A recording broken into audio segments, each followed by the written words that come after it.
rain was merciless that evening, pounding the mountains of Blue Ridge, like nature itself had a score to settle.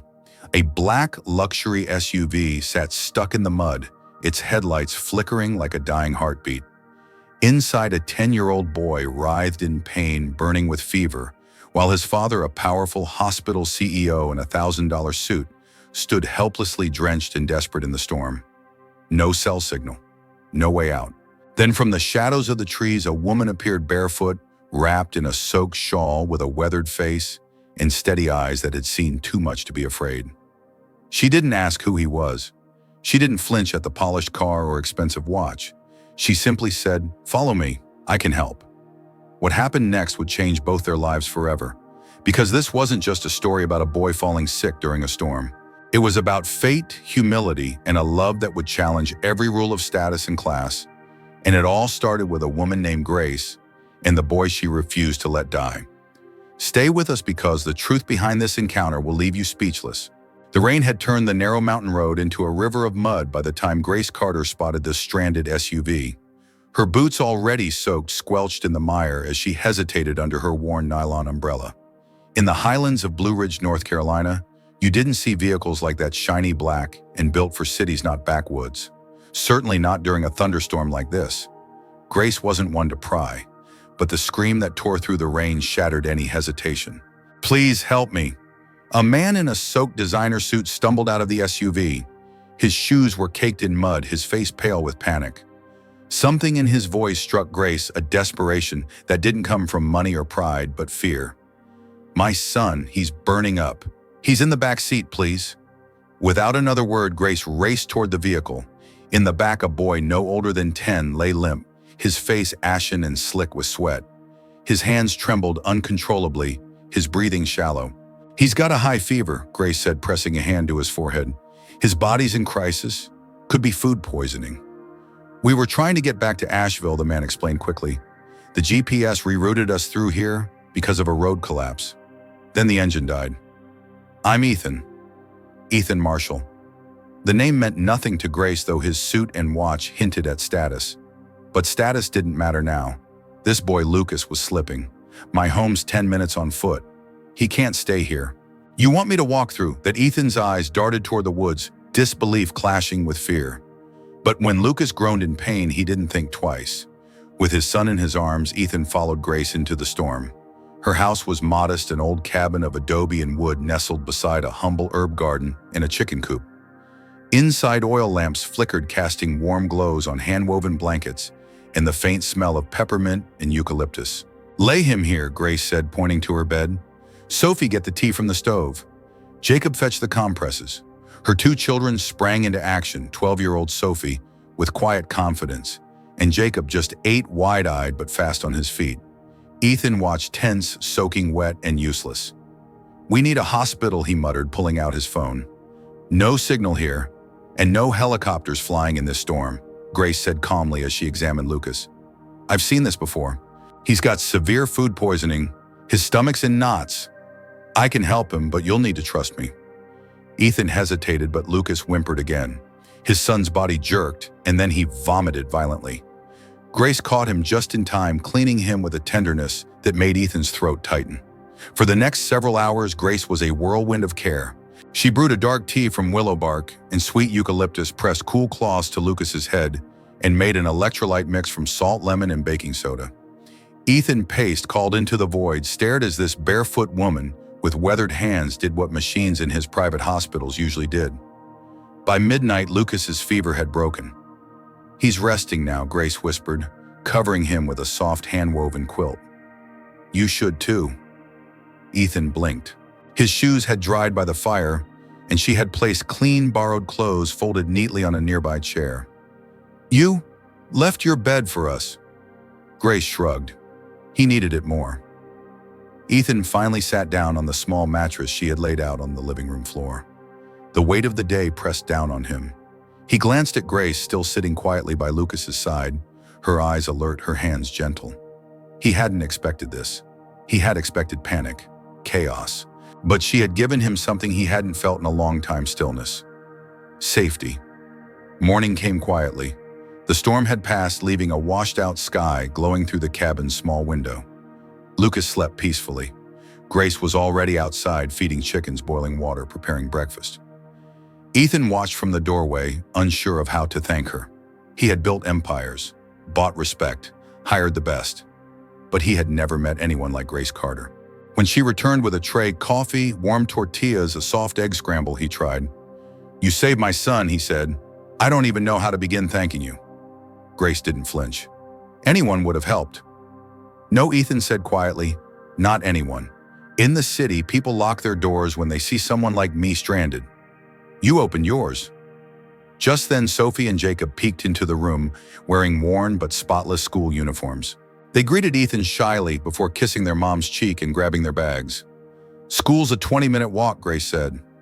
"You're not going with them?" Ethan asked. "I can't leave Lucas." Sophie nodded solemnly, already used to responsibility far beyond her years. Ethan felt something shift in him. His own son, despite all his privilege, had never carried such weight. After breakfast, Lucas stirred. "Dad," he rasped. "I'm here, buddy." Ethan rushed to his side. "I'm thirsty, and my head hurts." Grace was already at the stove pouring a warm herbal tea into a clay cup. "This will help." Lucas eyed the steaming drink warily. "It smells weird." "It's medicine," Grace said firmly. "I promise it works." Lucas took a cautious sip, then blinked. "It's not bad," Ethan chuckled. "Told you." Later, as the kids walked to school, Ethan sat on the porch, staring at the mountains. "Where's your husband?" he asked. Grace's expression darkened. "He went to find work in Texas. 3 years ago. Used to send money. It's been months now. We don't hear from him anymore." Ethan fell silent. A woman abandoned raising 2 children and still had the heart to care for strangers. It humbled him. "You're extraordinary," he said. Grace shook her head. "I just do what needs to be done." But in Ethan's world, where people moved with schedules, money, and masks, what she'd done was rare. As the sun rose higher and Lucas began to sit up on his own, Ethan knew one thing. He couldn't leave this woman and her children behind like nothing had happened. He had walked into a storm and found something far more powerful than medicine or money. He had found Grace. We're so sorry to pause the story here, but trust us, the next part will take you even deeper into this emotional journey. Do you think Grace should accept if Ethan offers her something life-changing? Would you trust someone like Ethan? If you were in Grace's shoes, let us know in the comments. Which country are you watching from today? If this story touched your heart, please give it a like and share it with someone who needs hope. The city lights below looked like scattered stars as the helicopter hovered over Manhattan. Grace clutched Jacob and Sophie tightly, her knuckles white against the seat. She had never flown before, had never even left Blue Ridge. Now here she was in a private aircraft, flying to a mansion owned by a man whose son she had healed with herbs and intuition. Lucas sat across from her, animatedly pointing out buildings to her children. His cheeks were no longer pale, and his eyes sparkled with a liveliness she hadn't seen before. Ethan watched, silently smiling at the way Lucas clung to Jacob like a brother. "This is home," Ethan finally said, motioning toward the towering glass and stone estate nestled in the hills of the Upper West Side. "There's a helipad in the backyard." Grace blinked, stunned, not just by the casual mention of a helipad, but by the entire existence of this world she was about to enter. When they landed, a small group of staff awaited them at the rear garden. An elegant woman in a gray suit stepped forward with a practiced smile. "Welcome, Ms. Carter. Mr. Marshall has instructed us to make you and your children feel completely at home." Grace noticed the glances, the way their eyes skimmed her calloused hands, her handmade skirt, her accent. She didn't belong here. She felt it in the air, polished and cold. Inside the mansion was another planet. Marble floors, oil paintings, and chandeliers greeted them like royalty. Each of the children was led to their own room, complete with TVs, books, and clothes tailored perfectly to their size and taste. Grace's room had a king-sized bed, soft silk sheets, and a wardrobe filled with outfits that looked like they belonged in a catalog. She sat on the edge of the bed, overwhelmed. What was she doing here? That night at dinner, Lucas refused to sit anywhere but next to Grace. "She makes the best tea," he announced proudly to the chef. "Better than anyone in the city." Ethan chuckled. "She saved your life. I'd believe anything she says." Across the table, an older woman entered the room. She moved with the stiff grace of someone used to commanding attention. Mother, Ethan said, rising. This is Grace Carter, the woman who helped Lucas. Eleanor Marshall looked Grace up and down, eyes narrowing ever so slightly. You're the herbalist from the countryside. Yes, ma'am, Grace said, standing tall. Charming, Eleanor replied, though her tone was anything but. The tension was so thick you could slice it with a knife. Over the next few days, things seemed to settle. Lucas improved rapidly and clung to Grace as if she were the only safe place in the mansion. Jacob and Sophie adjusted to their new school, surprising even Grace with how quickly they adapted. Ethan started coming home earlier, staying for dinner, sitting in the garden with Grace, asking about her teas, her plants, her life. But not everyone welcomed the change. It was at Lucas's birthday party just 1 month after arriving that the storm truly returned. The celebration was lavish but tasteful, a space theme for the boy who loved stars, games on the lawn, an elaborate cake shaped like Saturn. Children of business partners filled the backyard, some already wearing luxury watches and designer sneakers. Grace had organized a smaller, simpler gift, a handmade telescope crafted with Jacob and Sophie, paired with a constellation book that included indigenous legends. When Lucas opened it, he gasped. This is amazing, but the joy was short-lived. Darling, Eleanor called sweetly from the veranda. Now open Daddy's gift. A tarp was pulled away to reveal a fully automated observatory dome with a professional-grade telescope inside. The crowd gasped. Grace felt her heart sink. Lucas was excited, but she saw it how the telescope they'd built suddenly felt small, forgotten. She turned to slip away but froze as she heard the quiet murmurings behind her. I hear Alejandro's thinking of keeping her here, said one woman. A housekeeper. A herbalist, another scoffed. He's clearly still not thinking straight since Sophia passed. Eleanor's voice cut through them. It's just gratitude. He'll come to his senses. This is temporary. It has to be. Grace moved without thought, walking inside straight to her room. She began packing, folding clothes, tucking away the telescope plans Jacob had drawn. Her face was blank, her chest hollow. She was never meant to stay. This wasn't her world, and they had just reminded her. But just as she zipped up the bag, the door burst open. It was Ethan. What are you doing? He asked, breathless. We're leaving, Grace replied, calm but cold. Know why? I overheard your mother, her friends. I will not raise my children in a house where they're seen as charity, where I'm seen as a project. Ethan stepped closer. Grace, this is not about them. This is about Lucas, about us.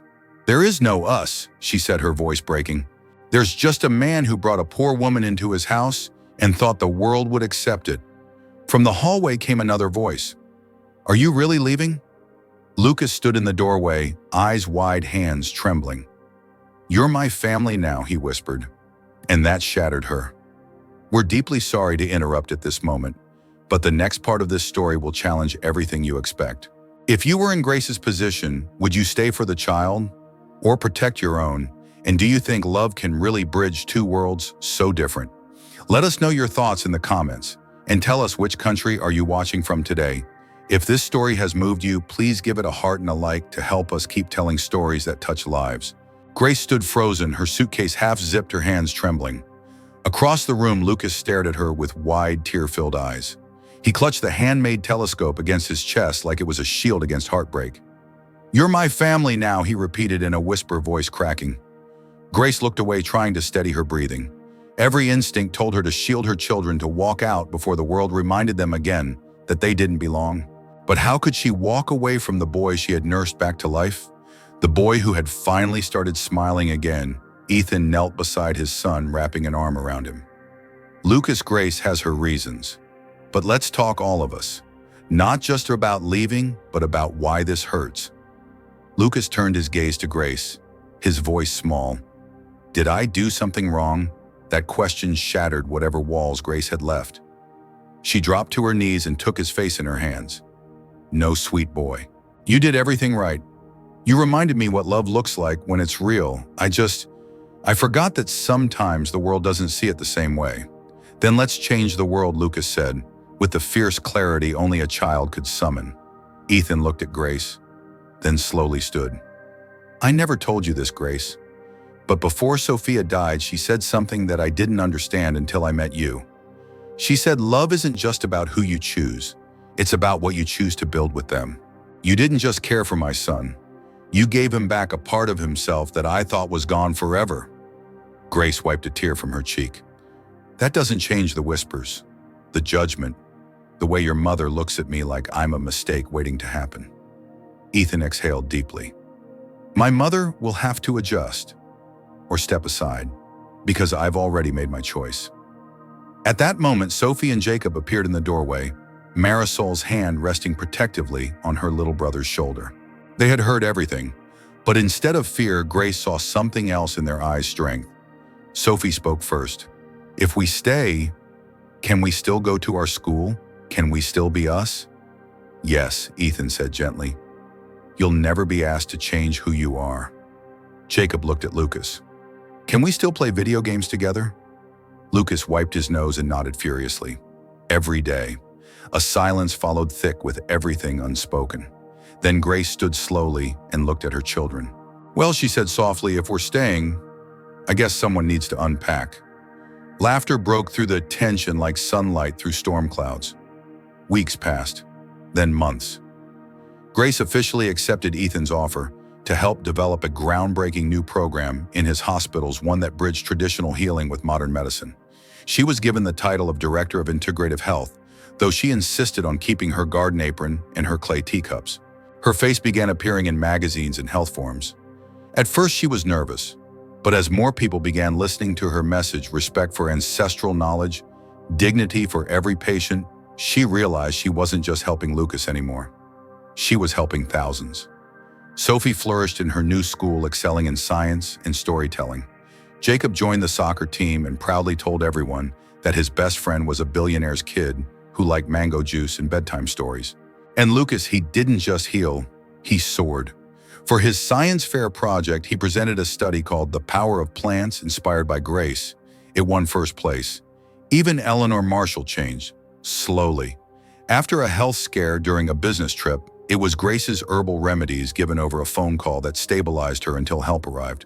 She never apologized aloud, but she began leaving fresh flowers on Grace's windowsill, and once she even invited her to tea.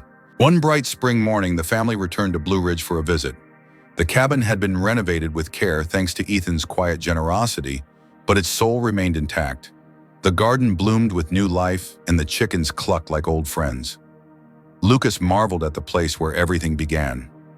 "This is where you saved me, right?" he asked, kneeling beside the old bed. "No," Grace smiled. "This is where you saved me." That night, under the same stars that once watched them during a storm, Ethan took Grace's hand. "You didn't just help me build a new life.